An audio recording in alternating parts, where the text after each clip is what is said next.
It's Super Bowl week, but even in college football, the news never stops, and this is true for the Pitt Panthers.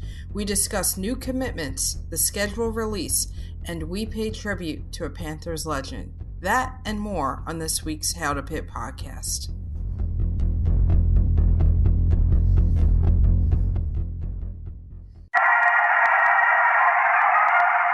What was your message about finishing it in these final 30 minutes? Well, it happened in West Virginia where we knocked off number 2.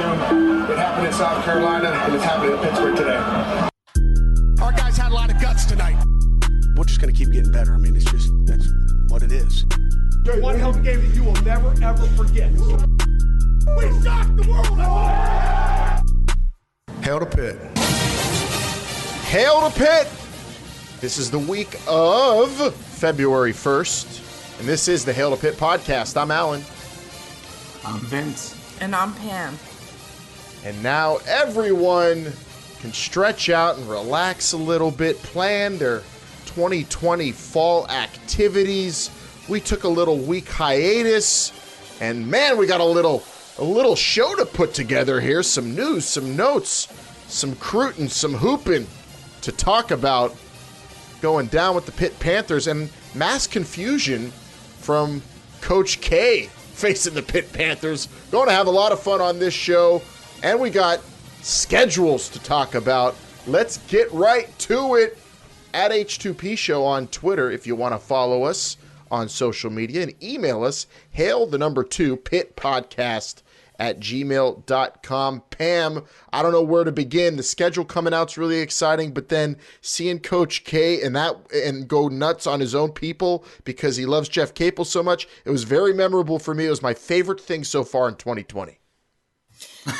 Oh my God. I don't know if it's my favorite thing, but I do love coaches' loyalties to their players even when they're coaching against it.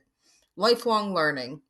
He's one of us! He's one of us! I mean, that is like, I want that shirt. We got to get that shirt in the Pitt script, Vince, that says he's one of us now. Yeah, that's not a bad idea. If there's some smart kid on Duke's campus, if they have any of those, they're definitely printing that shirt right now. Someone call Jimmy Don Yinzers. I need to get me a He's One of Us t-shirt. Pitt did lose to the Duke Blue Devils, unfortunately. We'll get into some hoops, and we will get into some cruitin'. But first, let us tell you that we are brought to you by Pretty Easy Podcasts. Go to prettyeasypodcast.com to get your own podcast started today, just like we did. And we get to talk Pitt each and every single week because of Pretty Easy Podcasts. So thank you to them. Thank you to all of you for subscribing on Apple Podcasts or wherever you listen to podcasts. We're everywhere. A Pitt fan needs us. We're there. And we're happy to do this week's show. Back after a week off. Unfortunately, we had to start with some sad news. Pitt legend Chris Doleman, NFL defensive lineman, a monster at Pitt. Oh, I mean, just a sack master. One of the all-time greats, unfortunately passed away at the age of 58. And, I mean, we're talking about one of the players we grew up watching, Vince, in the 90s. I remember this guy was, a beast for the Minnesota Vikings, one of the best players in his decade, Hall of Famer, and, of course, a Pitt Panther great. Yeah, just an absolute shame losing Chris Doleman, far too young. As you said, Alan, played from Pitt from 1981 to 1984, finished his career at Pitt with 25 sacks. That still ranks 6th all time, and drafted number 4 overall to the Minnesota Vikings, finished his NFL career with 150 and a half sacks. That's good for 5th all time on the all-time sacks list, 8 Pro Bowls. Made the all 1990s, all decade team, and was inducted into the Hall of Fame, Pro Football Hall of Fame in 2012.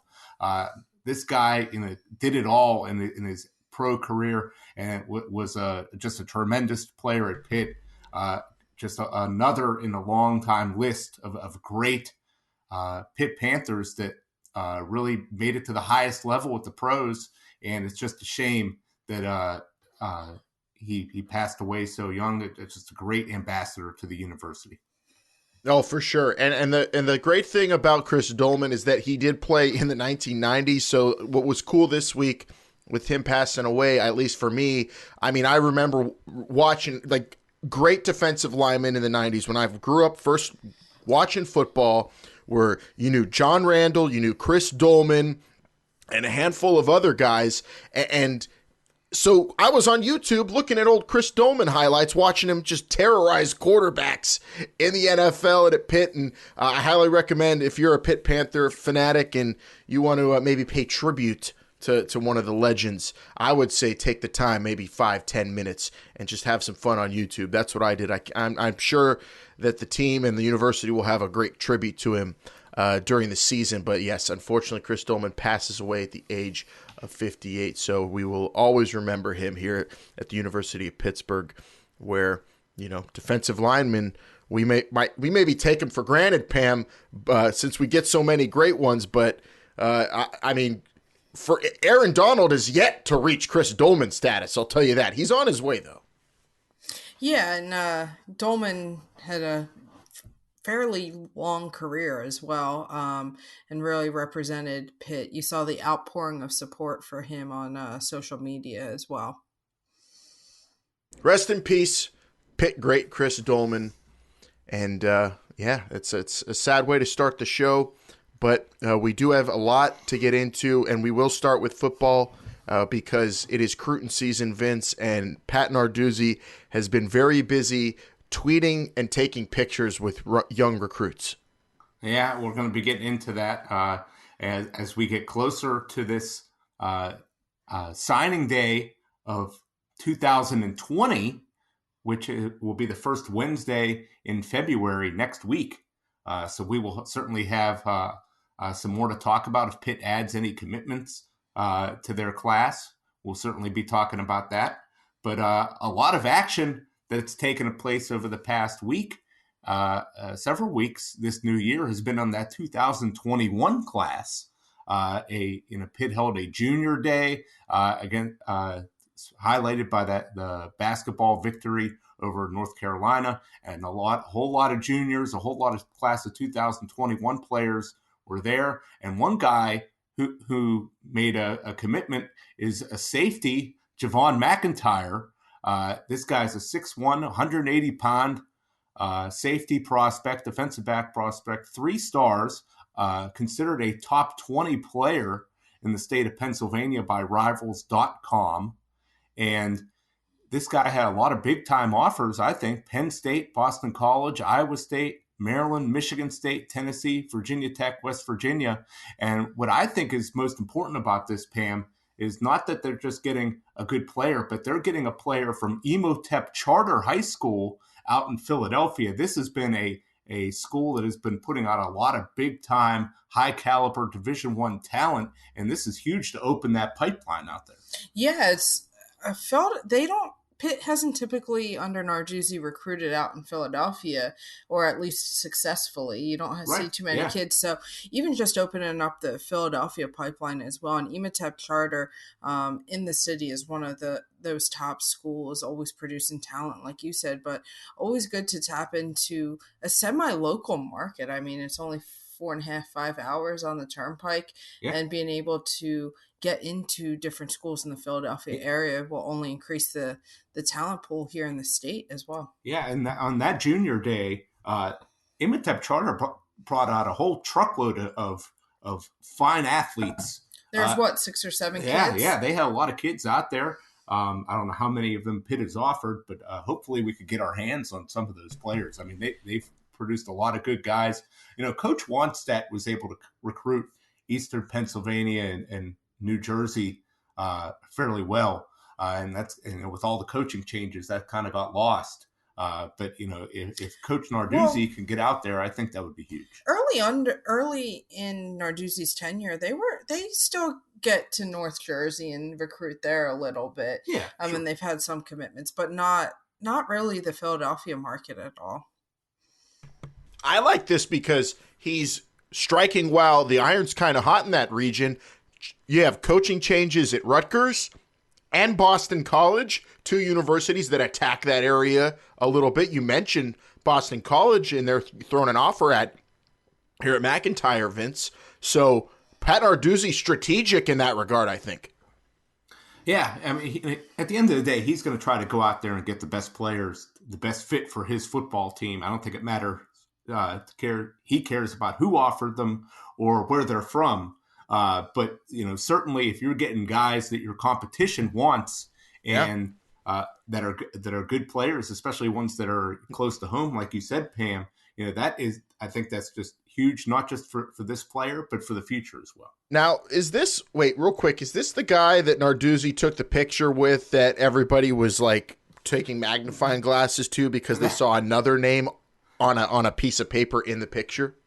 No, that is not, but we will talk about that here. I'll address that. And Pam, I know you're not going to like this because this is addressing rumors and things that we don't know if are true or not. But there was a picture that was put on social media of a preferred walk-on with Coach Narduzzi in Coach's office.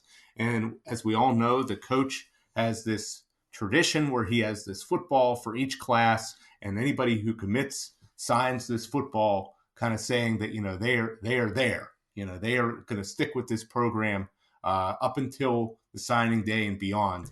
And currently, Pitt has had 3 commitments for this 2021 class, including Javon McIntyre that we just talked about. But there was a fourth man was on this football, and it was none other than Elliot Donald, who is Aaron Donald's nephew. This kid is somebody who everybody in the country is after. 4 stars, ranked the number 78th overall prospect, regardless of position, by Rivals.com.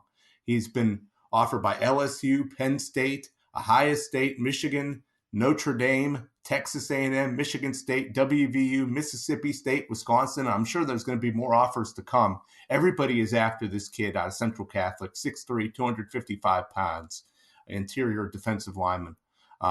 So if Pitt does indeed land a commitment from this is a major, major recruit that Pitt has to get in their backyard, and I really hope that they do get him. Yeah, so right now it's all speculation, but one thing I know a lot of Panthers fans like to see with recruits is who else offered them. Are there MAC schools being offered them, and we're the only Power 5 school? But Elliot Donald has an impressive offer sheet in front of him. I mean, and even Javon McIntyre did it as well with some big-time programs on there, but pure speculation, and I'm not going to comment on it any further. I don't like to live in the rumor zone here. Oh, you don't? I do.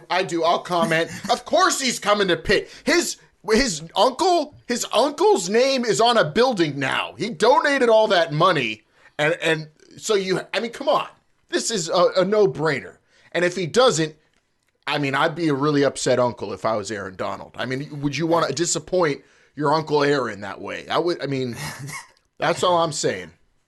Yeah, there'll be more than just that. There'll be a lot of very upset Pitt fans if they do not land this kid. There is a coming for a very high pedigree here. Good stock, as they say. But if he does want to go somewhere else, let him move and live somewhere else. No, he's lived in Pittsburgh his whole life. Maybe he wants to live somewhere else. You listen. There is a legacy now, and you're a part of it. You have to be. You can't be like Prince Harry in this situation, Pam. You can't neglect your royal duty to fall in line with the bloodline.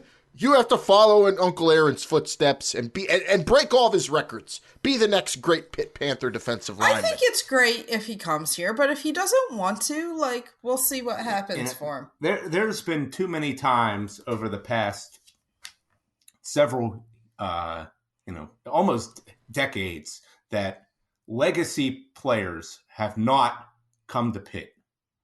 And it's very disheartening to see those kids go up to other schools. Some have been very successful, some have not been.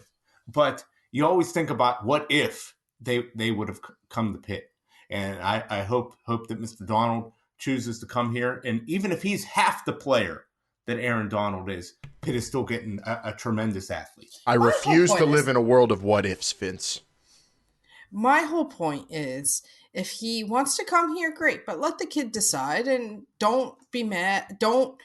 I know none of us on the show does it, but maybe it's a warning for listeners. If he doesn't come here, do not harass him with your blue egg picture on Twitter. Just let the kid go where he wants. Do you think that since he goes to Central Catholic that there's like some sort of like tracking device on him, and that if he leaves Oakland at any time, coach is notified and goes there to stop him?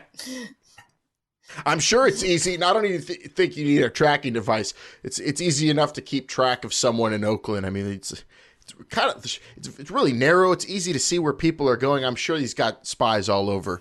I feel like I'm being watched when I'm walking from class to class, to be honest. But I don't mind it. I got nothing to hide, except maybe my dummy account, Pam, with the blue egg for whenever we don't get recruits. But I'm not telling you what the handle is. No, I don't have one. I don't have the time.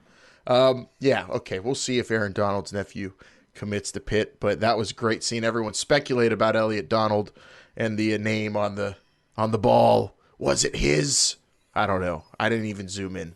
What do we got next here, Vince? I mean, we've got schedule released, and I'm excited. The 2020 football schedule. Blue Gold games is my favorite one on that list. Because it's the next one. Exactly. So I know exactly what you mean there. But yeah, the schedule was released. So, if you have any plans for this fall, you can now make those appropriately. Of course, next August, that's when we'll really start talking about this schedule, talking about these games. But I wanted to get everybody's impressions here on what they thought of the schedule. No Thursday night game for the first time in a long Thank time. God. One Friday night game at home, which I know is really eating at some people, and we're going to talk a little bit about that. It's going to be good. But what do you think here? They're opening up against Miami of Ohio. They got Marshall. They got Richmond. They got Duke. I mean, is this, just at first glance, is this going to be a major disappointment if they're not 4-0? Going into this away game at Miami? Yes. Very different from this past season, for sure. I'm really excited about it. I like this kind of schedule. This is what the big boys do. You put the games you should win at the front, and hopefully Pitt is able to pull it off against Miami, Marshall, and Richmond, and we know that they have Duke's number. Well, actually, now we. With the Philippe Carter gone, I don't know. I'm not so confident, but yeah, I'm excited. I like this setup, and I'll say I'm really pumped that we get to play Richmond and hopefully destroy them and rub it in Todd McShay's face, who I feel is like super anti-Pitt for no reason. And this schedule is exciting. I want to know, what are you guys doing on October the 17th? What are your plans for that Notre Dame game? No comment. We won't discuss that, but I will say this, if Pitt could, if Pitt, wins these first 5 games, which would include a victory at Miami, then there would be a bye week. And then that Notre Dame game could be potentially setting up for a massive home game. Notre Dame, I did take a quick look at their schedule. I believe they play Wisconsin at Lambeau Field, I think, before that's their toughest game, I think, by a decent amount before they play the Panthers. So that's potentially setting up for 2 undefeated teams halfway through the season. It's been quite some time since Pitt has been able to say they've been in a game quite like that. And if, God willing, if they could somehow squeak by that game, I mean, look out. You've got some potentially, massive matchups coming down the road. I know I said it last year, but the game I'm most nervous about again might be North Carolina. I mean, I think this is their toughest stretch of their schedule. Florida State on Halloween, they should take care of Florida State because Florida State's in complete disarray, and Florida State for the past 5 years doesn't have an offensive line, and that's probably going to continue. And this defensive line is just going to feast on their quarterback there. But I think they play Virginia Tech on November 6th, which is going to be a tough game. Always is against Tech. Then they play Carolina, and then they play Virginia, the Coastal Division champions, 3 weeks in a row. And I just think that's a grind, especially with Sam Howell in his sophomore year at North Carolina. They're going to be able to put up some points there. Yeah, a lot of people are talking about this October stretch of Miami, the bye week, and then Notre Dame. But yeah, I think you have it right here, Pam. At a home game against Virginia Tech on a short week on a Friday, and then going at North Carolina, at Virginia. I'm not expecting Virginia to be that great, but they're still going to probably have a fair amount of talent left over from a Coastal Division championship. Virginia Tech and North Carolina, I think, are both going to be tough this year, specifically North Carolina with how, as you said, Sam Howell, with how good that offense looked there. So I think that's going to be the toughest stretch of the schedule. That's going to what's determine most likely who wins that Coastal Division championship.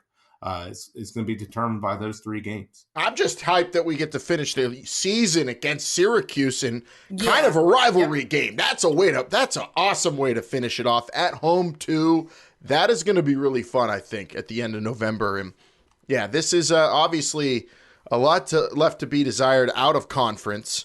Do have Notre Dame in there, but yeah, they are very interesting. I think balanced. If you're talking about gravity of the games, importance of the games, I think it's balanced. You've got the bigger programs. Pitt's playing earlier in the year, back to back, but then you've got the teams that lately have been more important games for Pitt in terms of contending for a Coastal championship at the end of the season. So yeah, it's a pretty, I think, balanced is the word for the schedule, and we'll see how they navigate through it. I just am happy that the beginning of the year will be at least 4-0. I'm almost all ready I'm ready to predict that right now, just because of all the defensive players returning.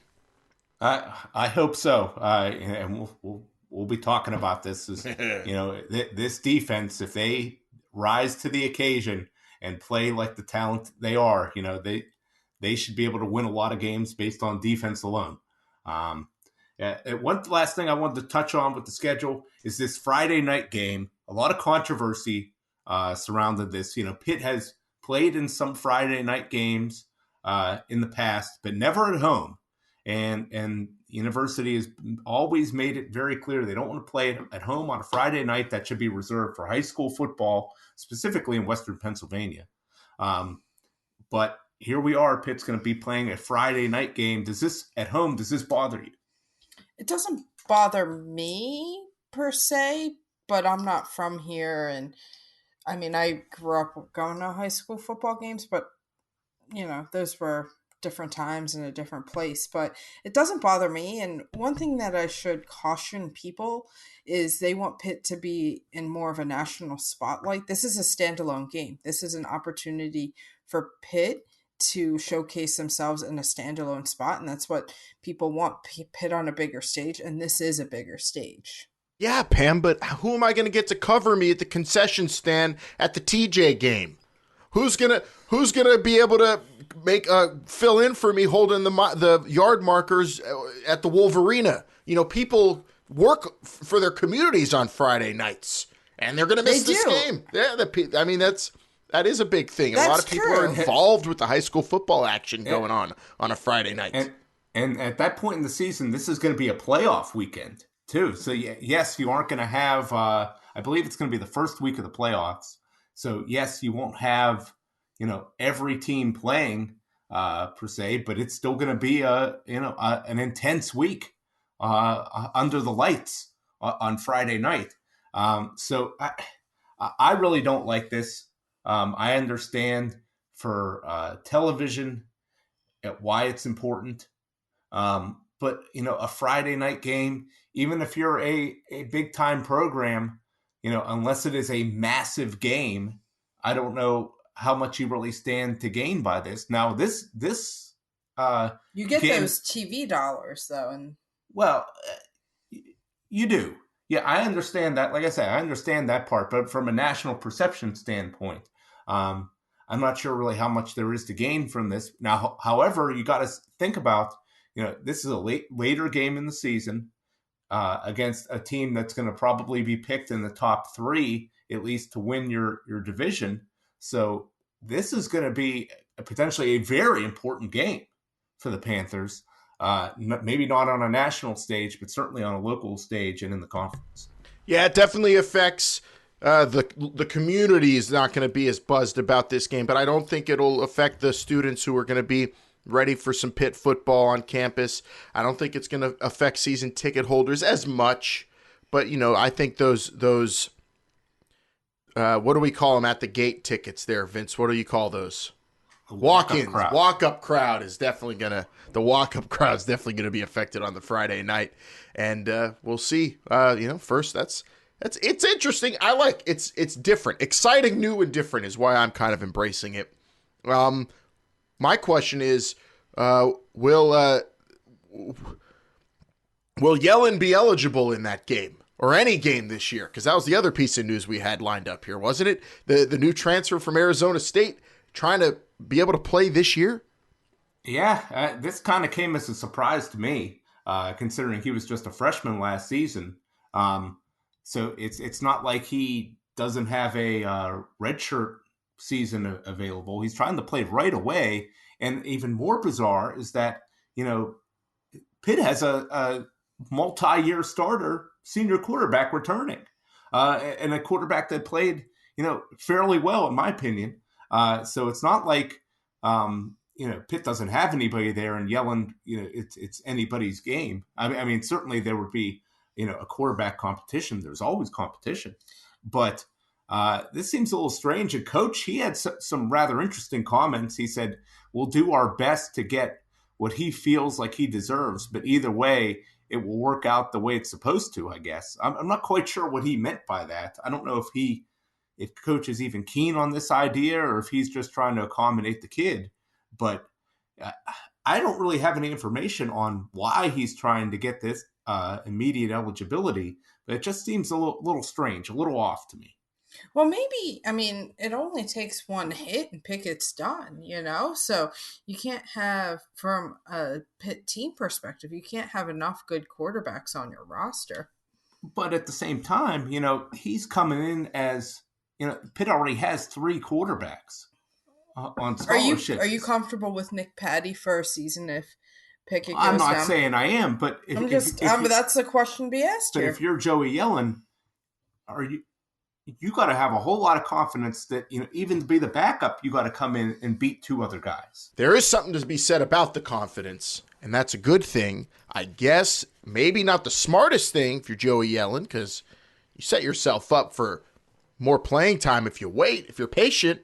And maybe that's what Coach meant when he said what he feels he deserves. If he wants to be in there, that's his prerogative, maybe. It's kind of what I'm reading in between the lines, but hard to do.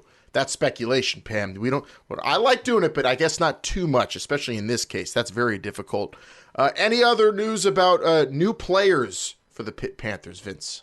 Yeah, Coach, in his media availability, he did make some comments on some of these early enrollees, specifically 2 big-time offensive players, Israel Abonaconda and Jordan Addison. And he made a nice comment here. I liked Izzy and Jordan Addison. Those are all guys that are going to have opportunities right now to fill in for Maurice French that we're going to miss dearly. And these guys have there's plays to be made. The tailback is obviously a spot where we've got to give the ball to somebody that can rush the football more than we did last year. There we go. Run the ball. So that's that. He made 2 very important comments to me right there. Is that he's kind of saying, yes, we did kind of force the ball to Maurice French a lot last year, maybe because he was our best playmaker. And now that he's not there, there are a ton of touches to go around. And then also, he kind of said that he wasn't happy with the running back play last year. And to be honest, I don't think any Pitt fan should be either. It seemed like Vincent Davis was coming on towards the end of the season. certainly in the bowl game. But at the same time, if he impressed the coaches that much, he probably would have gotten more playing time during the season anyway, which he did not. So there's certainly a lot of room for improvement there, and a lot of touches to be had. And coach is kind of saying that these two guys that are coming in for the spring practices are going to have an opportunity to get those touches. Now, what's going to be interesting to see is he saying this because he's very confident in these kids, or is he just trying to light a fire into the guys that are already there? I think he's saying it because legitimately every offensive position should be up for grabs, except for maybe Kenny Pickett's. I wouldn't mind a true competition for every spot on that offense, especially the offensive line. And at running back, there's a lot left to prove for the guys that were there this past year, quite frankly, Pam. Yeah, I mean, there were, like we said, there were bursts. There was no consistency, and regardless if that was the play or the play calling, or there were some injuries at some point and guys didn't play, there was just no consistency back there. So I think it's a little bit of both to try and get the guys that are on the roster fired up, and also have complete confidence in these young guys coming in. It always helps when players are able to enroll early, learn the playbook, and just use the strength and conditioning, I guess the new strength and conditioning program that's now implemented at Pitt. Yeah, new strength, that's another thing. Yeah, we've got new strength and conditioning programs and coaches.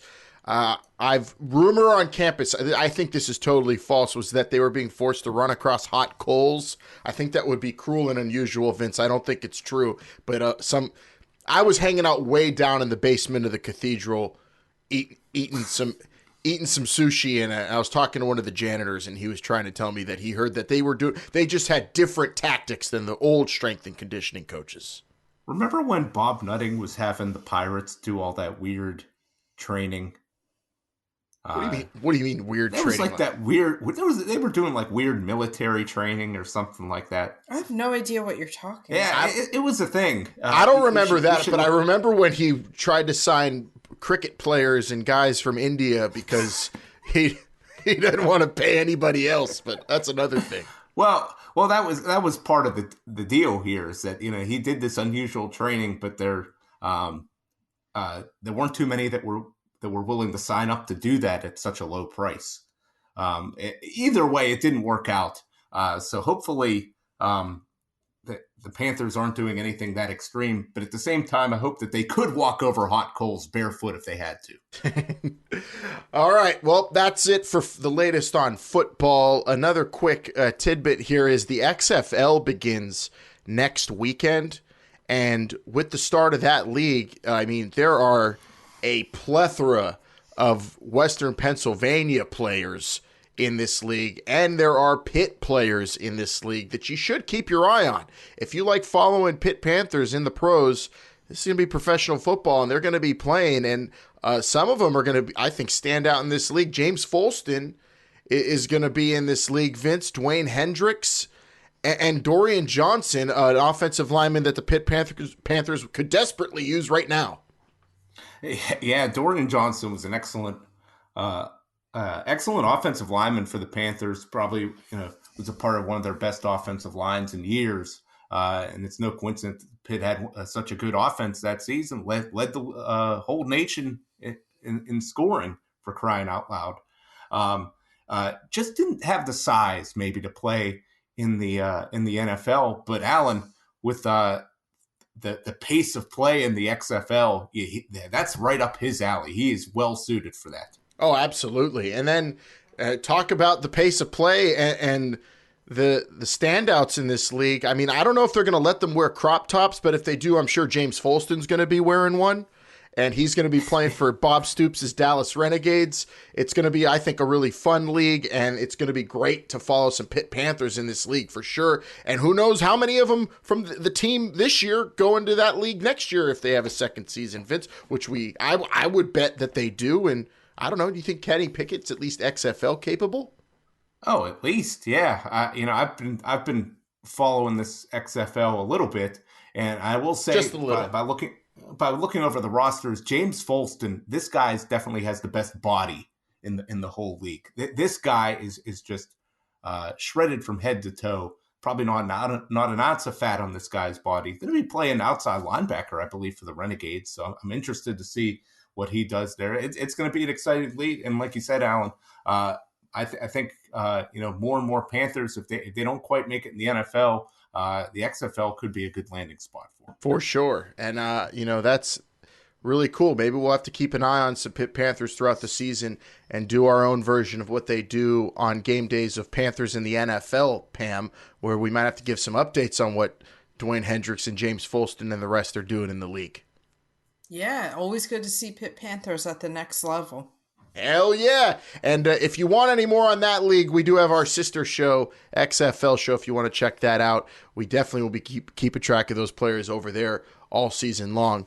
All right, let's get into our next bit of business here, and that would be the basketball court and, well, a loss to Duke, but I would overall call that a win because nationally people saw Pitt in that game competing, and more importantly, they saw the Panthers made the Cameron crazies go crazy and Coach K go even crazier, Vince.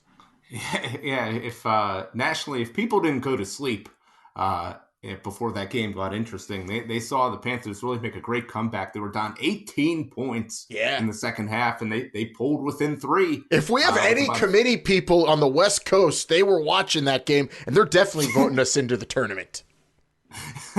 Yeah, they pulled within 3 within 5 minutes to go or so. Just couldn't close it out. Duke definitely played a lot of depth. This is one of the more deeper teams Duke has had in a long time. I think it really showed, especially when, Pitt, with their 2 best guys right now, Adese Toney and Justin Champagnie, playing all 40 minutes. Extremely impressive, only going, 8 deep, the Panthers were. But I will say, I think if you're talking about bright spots in this game, and we'll talk about the, some of the lowlights, but if you're talking about highlights right now, Adese Toney finished the game 27 points, and Champagnie, he had 13, and that's an off night for him.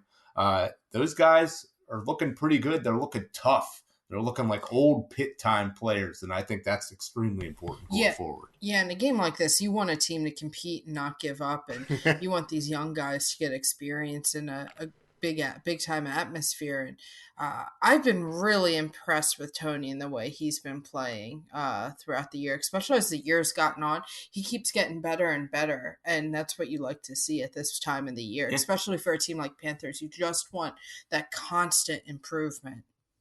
I like that old Pitt time players. That's a good one. That's also a t-shirt, Vince.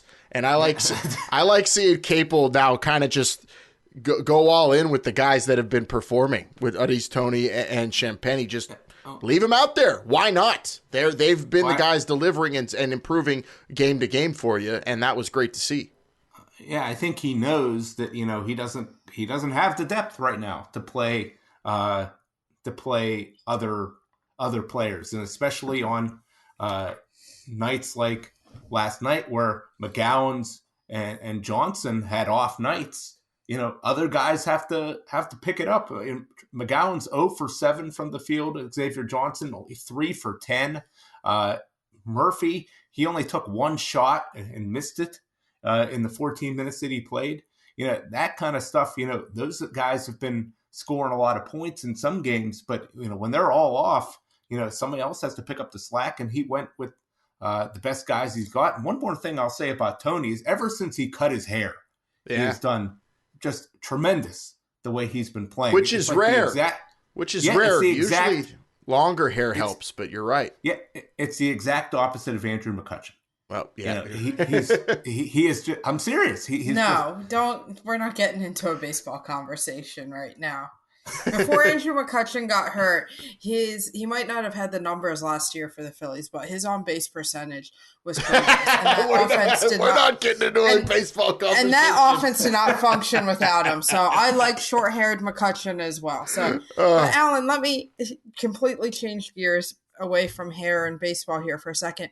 You've been a Ryan Murphy fan throughout the year. What do you think about him only taking one shot last night? Was that more a product of Duke or just him? He couldn't get in the flow, or what's going on? No, I think that was Duke. Duke went out there saying that guy could shoot. Xavier Johnson and McGowan's they're gonna try to do stuff to us, shut them down, make the other guys do, compete and be the producers for them. Coach K basically did what he wanted. It looked like Duke was out there executing pretty much what their game plan would be. But Pitt, the good thing is they persevered, and I thought with Champagne on, like you said, Vince on an off night, but still playing all those minutes and contributing elsewhere on the court, and Tony playing all those minutes, contributing, kept Pitt in the game. And I think that's a good thing, even though Pitt lost. I mean, really, if you watched any after of the game, I mean, at least on ESPN, you watched all those analysts were kind of shocked that Pitt played that well against Duke. Yeah. And we're, saying, who knows, maybe down the road this team could be a bubble team. Yeah, if you didn't watch the game and you just looked at the box score, I don't think it really tells the story here. Outside of like that last, maybe 10 minutes or so of the first half, and then a little bit into the second half, Pitt was right there with them. It was during that time that the Blue Devils just had this barrage of 3-point shooting, and that kind of opened up the game. At one point I think they made 4 threes in a row. And a lot of them were wide open shots too. Unfortunately, Pitt just out of position defensively. It didn't matter if they were playing man or zone. Sometimes they just couldn't. They just couldn't keep up with the guys. And I don't know if that's just bad defense or just tired from and just not having the fitness. Yeah, I think Duke ran him in. It looked like Duke just ran him into the ground. They were pummeling them a little bit, but. I want to get back real quick to, we didn't cheer and say things against Brandon Knight when Rutgers was in town. Shame on the Cameron crazies. He's one of you. That was horrible. At what point did Coach K confront them? I haven't seen. It was before halftime. It was like before halftime or coming back from halftime, and yeah, it was hilarious. But apparently, was he like? The announcers were saying that Coach K was confused and like misheard something. I don't know. Yeah, I'm not sure. What did they say? Yeah. Yeah, it was. I don't think quite the announcers. Were they playing neck and targeting it at Coach Capel? Was that what was happening? I don't think they were playing neck. But they were. The announcers were talking about how they were sitting up in the crow's nest to broadcast this game. Yeah, they always have. And then that they had stooges essentially down on the court that heard all this. So it's hard to say how accurate the information was. But I would love to hear exactly what was said. I haven't done a whole lot of digging on social media, but I haven't found any credible articles on it. Best thing in all of sports in 2020 was that moment. That was the best. He's one of us. Coach Capel today or late last night tweeted his support for Coach K, saying thank you. It's always great to, for you to have my back. I wish, I can, be a coach like you. Do you think Coach K made this huge deal because he knows that in a few years when he retires, Capel's going to be the next coach at Duke? Yeah. And he's just trying to prepare all the students now. Yeah, he's going to be coaching you in 2 years. I mean, he could have seen, I don't know, he might have whispered it. We'll have to hear what the Stooges picked up on their microphones down there. Did they ever say Stooges? They didn't say that. That's what they alluded to having. We have our Stooges down on the court. All right, Pitt men's basketball will take on the Miami Hurricanes next, and that'll be this weekend at noon on Super Bowl Sunday. Yeah. This was a team. Pitt probably should have won this game against. With how poorly they executed, specifically down the stretch. Second worst loss of the year, I'd say. Behind the Wake Forest. Yes, of course. Yeah. And so Pitt right now. What about Nicholls State? That was early in the season. I forgive them. Nicholls State. I agree. definitely supposed to win their conference. Wait, no, they were picked 11th. But yeah, that was a bad one. But it was early on. Yeah, so Pitt's sitting at 13-8 right now. Not a tremendous record, but if you look at their schedule coming up, Miami, Notre Dame, they play Georgia Tech twice, Clemson, Virginia Tech, Syracuse, NC State, Virginia, Florida State, who Pitt already has a victory over, Florida State team who's ranked in the top 10. Although they did lose to Virginia last night. Is that correct? Of this live on tape program. Yes. We watched the game. I was trying to remember. Yeah, Virginia. Yeah, 5. Virginia's been very up and down this year, but yeah, I think there's so many winnable games here. There's no. I think having watched the ACC here, Duke and Louisville are clearly the class of this conference. I don't think and Florida State is. But Pitt's. I don't think they're scaring anybody. Pitt has a victory over them. I'm not saying they're going to beat all these teams that they're going to play, but there's enough quality competition in Florida State, Virginia, NC State, Syracuse, Notre Dame. I think there's enough quality competition, yet enough winnable games that Pitt could make a run. But if they're going to do that, they're going to need Xavier Johnson, Trey McGowens to really step up their game. Yeah. These guys have just been so inconsistent, and they were getting D'd up last night. Make no mistake about it. They just could not get anything easy. And, when that happens, maybe, you can't force your shot as much. Maybe you got to dish it off a little bit more, especially when your rebounding is not that good. That carry guy for Duke was just crushing them down there. It was embarrassing. Yeah, the inconsistency is what all season long from the two top guys is what makes you think, well, Pitt, technically could win. I'd say will be in most of these games, but win the majority of them, that's a very tough call. And that's just, I think, throughout all college basketball this year. A lot of parity. I'm thinking about picking a team to win it all that's not even in the top 25, honestly, when we get to March, because it's been so crazy this year. And I'm a believer in that, and that parity is leaking into the nation. I mean, even Duke, they're so high and mighty, but still, I think yesterday looked mortal a little bit against Pitt.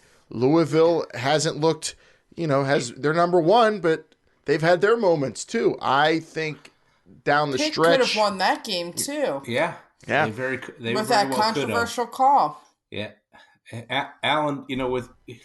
Just to touch on what you said, with all the parity there is, and Duke not having, superstar first overall lottery pick type talent, it's starting to feel like a Duke year.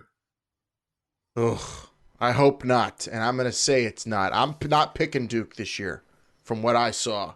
I think Coach K's too angry this year to win it all. He never wins it all. Old coach is angry in the ACC. Roy Williams is pissed. Kay's pissed. Well, he's losing nonstop. Of course he's pissed. He lost the Pitt. Twice. So, the ACC has been fun to watch. I can't put my finger on it, and I'm not ready to, but good thing we got some time before March. And a good thing Pitt has a lot of opportunity. And good thing they've had young guys step up. Now let's see if they could get their aces consistent and in scoring. I think they can play D. I like X's D. I like McGowan's grit, but you have to hit shots, and you can't get just locked down the way they did and have at times this season. But we'll see what the aid and the progression of Tony and especially Champagny, who I'm falling in love with, and how they contribute the rest of the way down the stretch here. Miami on Super Bowl Sunday, Notre Dame after that, and then Georgia Tech to look forward to on next week's episode. The women now, Pam. Yikes. It's been a long, rough season. A lot of losses in a row. So now we just have to look forward to breaking that streak somewhere, somehow. Well, and they just played the two hardest games they will all year back to back. I mean, they played NC State and Louisville in consecutive games, and both NC State and Louisville have Final Four aspirations, more likely at least Sweet 16, Elite 8 aspirations. I mean, those teams are the top of the ACC, some of the top teams in the country, and Pitt had to play them in a Pitt team that hasn't won in the ACC had to play them in back-to-back games. That was really tough. I mean, Pitt's been in some games, especially that Clemson overtime game. They just kind of ran out of steam there. Coming up for the Panthers, they play Wake Forest on Thursday night. Wake Forest has been playing better than maybe some people thought at the beginning of the year. And then Saturday is the pink game for breast cancer awareness against Lance White's old team, Florida State, Saturday at the Pitt. I believe they're giving free rock bobbleheads out as well at that game. So it's definitely one to check out. Florida State also is really good. They're third in the conference, led by Sue Semmerall there. So losing stretch here. Yeah, losing streak is at 12. So hopefully that gets broken soon. If you had to pick one of these games where it could, Pam, what would you say? How long are we going to have to wait? In the next, they're not going to win any of these three. I mean, maybe they could be competitive against Wake here. Muffet's having an off year. Do you think they could compete with Notre Dame? They already played them. They only lost by 8. They're playing them again. Yeah, they only lost by 8. I think they could beat Notre Dame. They definitely could beat Notre Dame they were very competitive in that first game. Notre Dame, maybe Boston College, and what about Georgia Tech? No, Nell's got that team got that team playing well. I definitely think Notre Dame they can compete with, Boston College, and then actually Miami as well. Unfortunately, they have to play Louisville again. Syracuse is always a good, well-coached team. Virginia as well. There's definitely some competitive games. They just have gone through a super, super tough stretch right now. But I think it gets a lot easier for the Panthers when they play Notre Dame on the 9th. Well, good luck to them breaking that streak. Hopefully that ends soon. We have a W to talk about one of these episodes coming up. And now it is time for one of our more fun portions of the show. And they're going to be a little shorter than usual here, Vince, but I definitely need to see what fans on the internet are saying. Have you been spending a lot of time on Pitt Online, on Pitt Twitter at all, seeing what people are saying?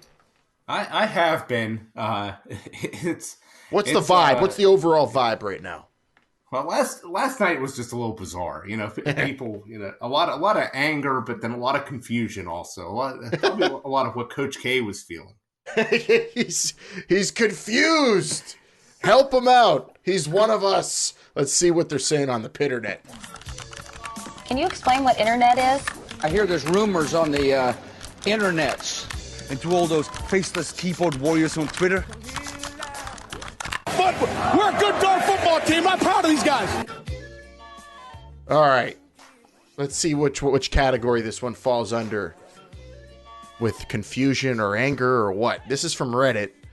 They're talking about Joey Yellen trying to play immediately upon his transfer from Arizona State. This is from Kryptonic X Jesus, who said he's got to be available for games when rain is on the forecast to avoid the spigot. Is that? I've never heard that. Have you heard that before? The spigot? No, but this goes back to earlier in the season when people were talking about on Reddit how Pitt had to find better players that could play in the rain better because they're the worst team in the rain according to people on Reddit. So I found this one. I thought it was related to people's angst against the rain, and then also, I guess, the spigot, Kenny Pickett's other half. I haven't heard Kenny Pickett been called spigot. I kind of like it. I don't know how much I buy into the Pitt Panthers aren't good in the rain. Plus, what's a kid from Arizona State going to be able to do in the rain? Vince, he's definitely played in very few games that were wet. Yeah. He may never even have seen rain, to be honest. Maybe closest, unless he's practicing in a shower, he's probably not much experienced water falling on him while he's from Southern California. Yeah, while playing football. So this is, I don't know about this, but I still don't know what to make of him being eligible next year. I still don't know if it's a good thing or a bad thing. I guess you should always try to have more good players available, as many good players available as you possibly can at any given time. But at the same time, it's like, well, what the? I'm saying be patient for the rain games. Be one patient, thing I will Joey. say is that, and maybe we should have discussed this, is that you can play up to 4 games and then still redshirt. True. So even if he does get eligible, he can still save a year of eligibility if he does not have to play, which means that if that happened, Kenny Pickett would obviously be injury-free and playing very well. And maybe it only rained in about a third of the season. That would make sense, and that's the cool thing about the new rule is you can be at least out there and then do the red shirt. I would say be patient, Joey, and you're going to have a great chance at being the guy, the big man on campus, if you're good enough, especially if you're capable of playing in the wet rain, which is apparently an important thing to us now. I love the Pitternet at H2P Show. If you want to ever tweet directly at us and get our attention to maybe put something in that segment. But we're always lurking and reading what you're saying on Pitt Reddit and on Panther Lair and everywhere else because we love the forums. We love the comment sections and seeing the outlandish things people say. They are entertaining. We love spotlighting them here on the show. Now we get to go to the other spotlight and see what they're saying in real life around town. I don't know if they might be what are they talking about? How a Friday night football game at Heinz Field, Vince? What do you think they're going to be talking about around town? A lot of people are that has a lot of discussion. I will say that, and probably a lot of it we can't even repeat on the program. But there is a lot of talk about this upcoming football season and the schedule and people getting ready for it. All right, well, let's see what they're saying around town then. Here we go. Another Saturday coming, and the Panthers are playing. Time to find out what the answers are saying.